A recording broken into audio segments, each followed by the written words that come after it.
Brought to you by KR Mangalam University. We provide you the platform to turn your dreams into reality. Give wings to your aspirations with KR Mangalam University.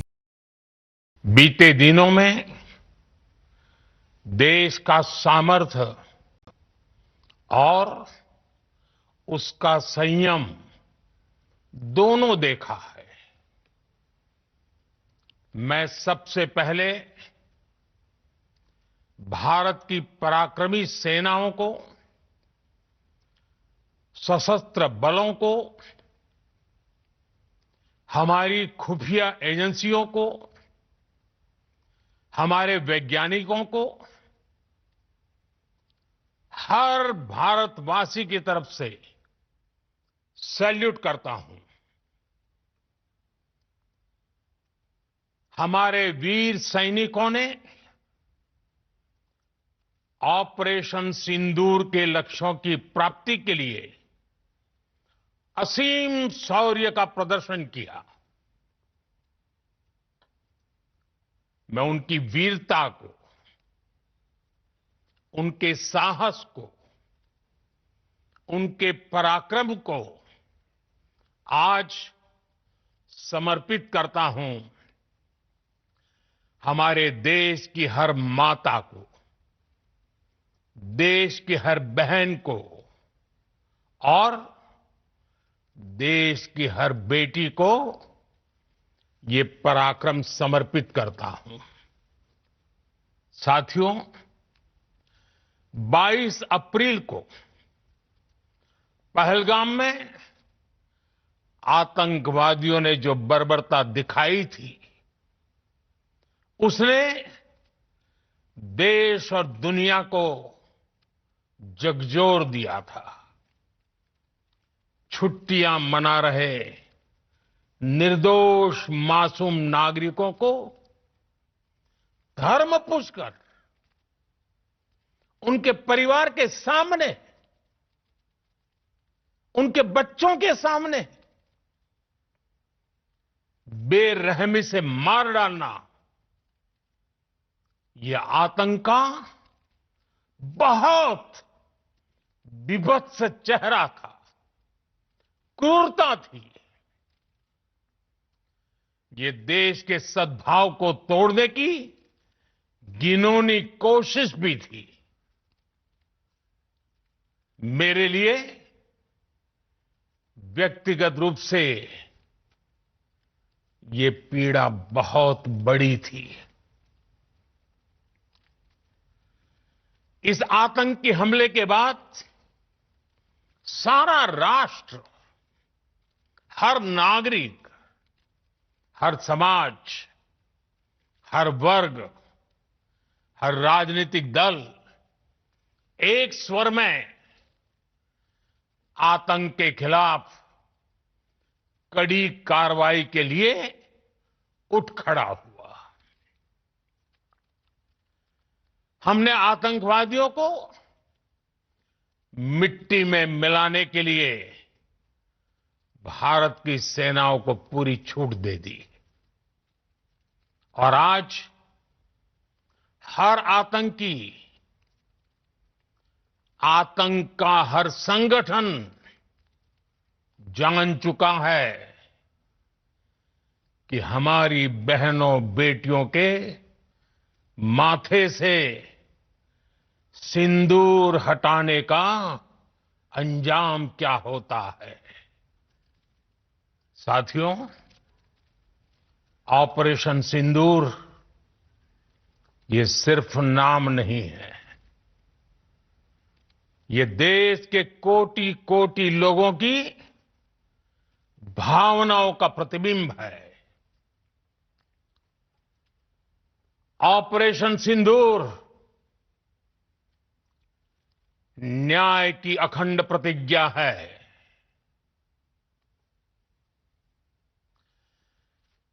6 मई की देर रात, 7 मई की सुबह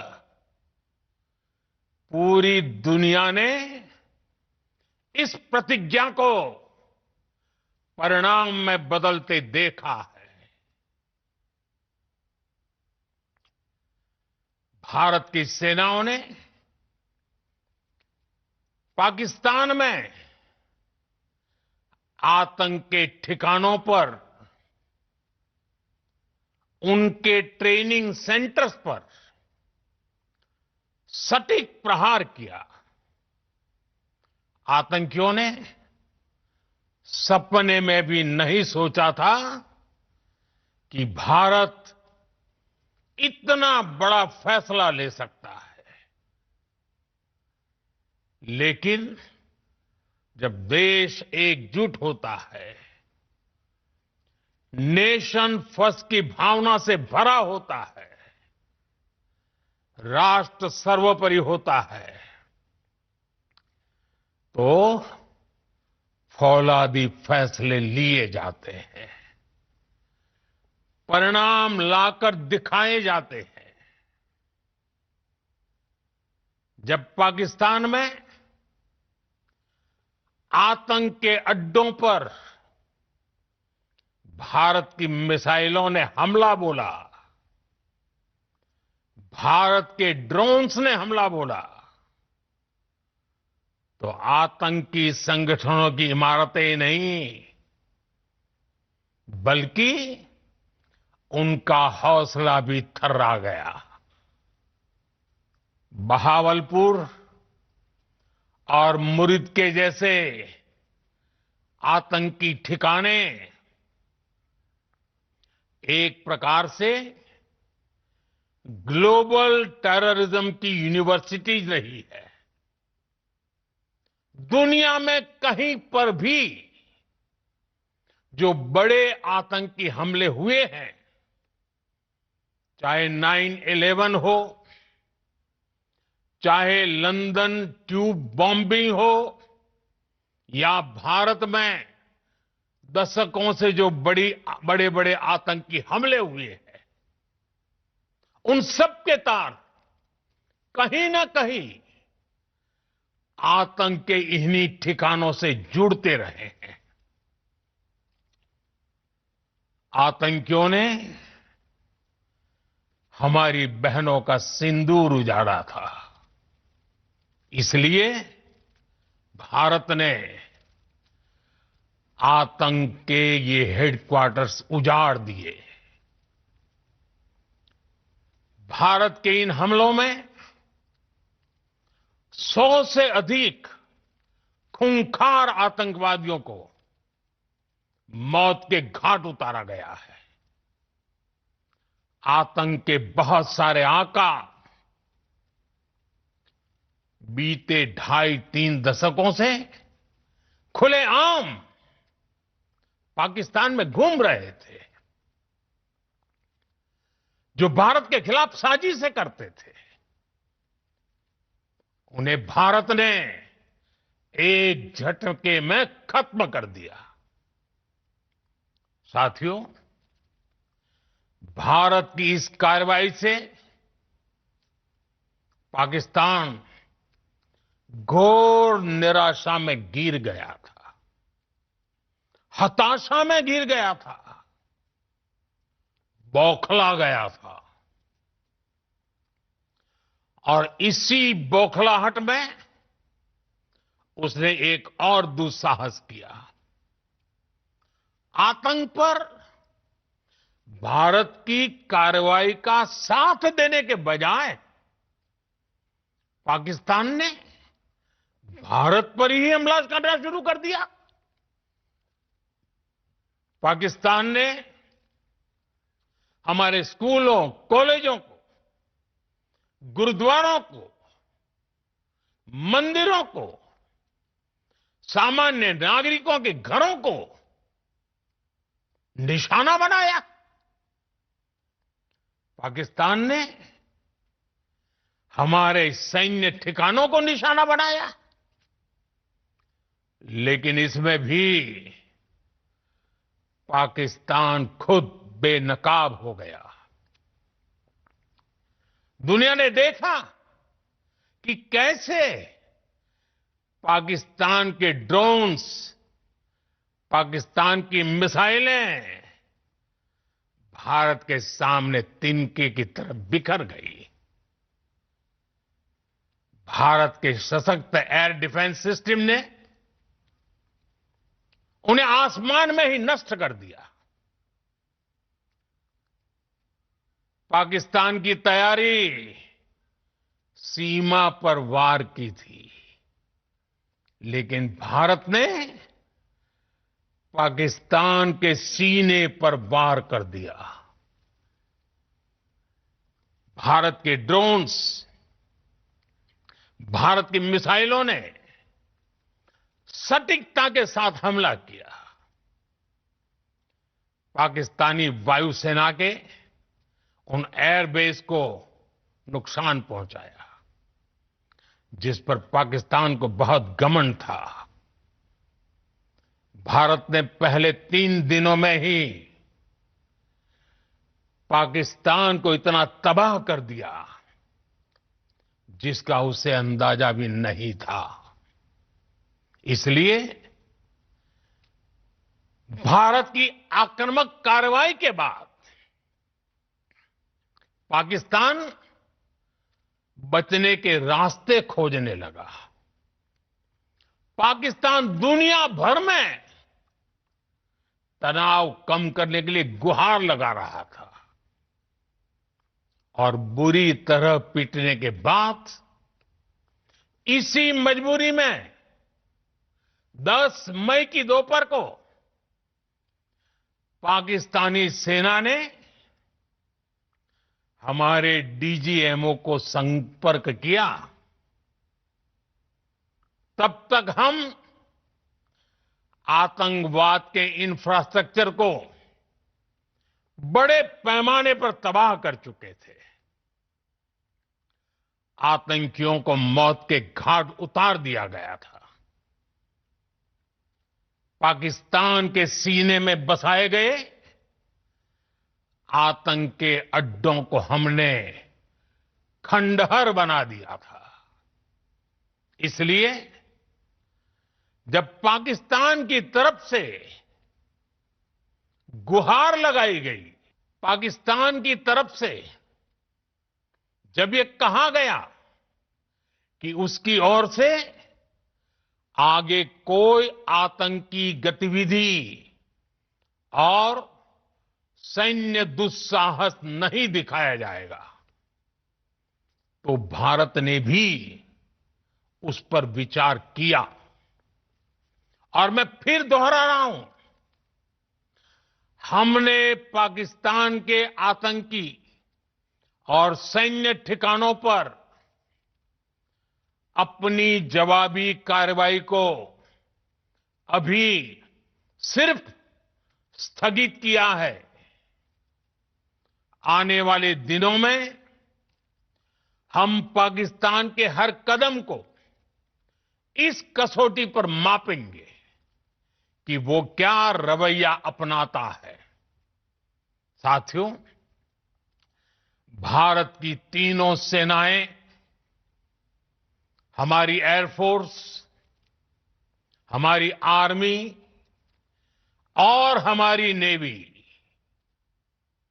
हमारी border security force BSF, Bharat के अर्धसैनिक बल लगातार alert पर है। सर्जिकल स्ट्राइक और एयर स्ट्राइक के बाद अब ऑपरेशन सिंदूर आतंक के खिलाफ भारत की नीति है। ऑपरेशन सिंदूर ने आतंक के खिलाफ लड़ाई में एक नई लकीर खींच दी है, एक नया पैमाना, न्यू नॉर्मल तय कर दिया है।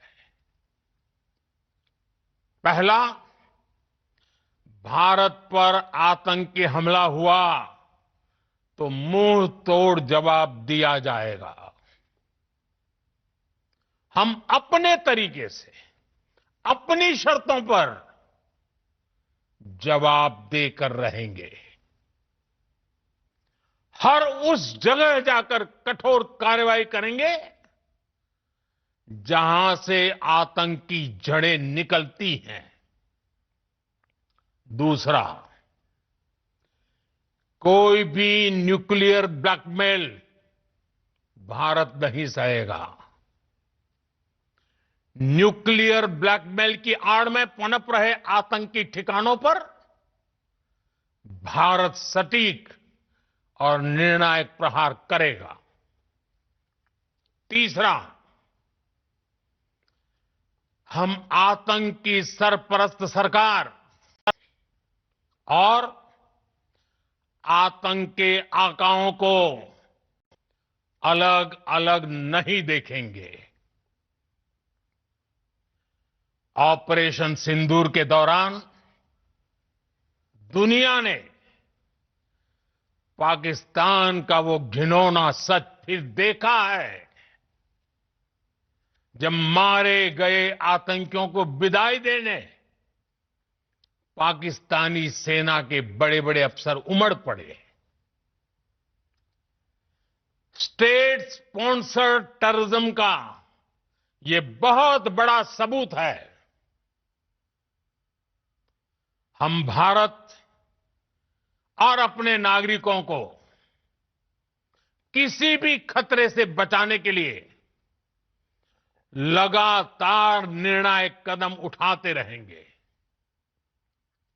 साथियों, युद्ध के मैदान पर हमने हर बार पाकिस्तान को धूल चटाई है और इस बार ऑपरेशन सिंदूर ने नया आयाम जोड़ा है।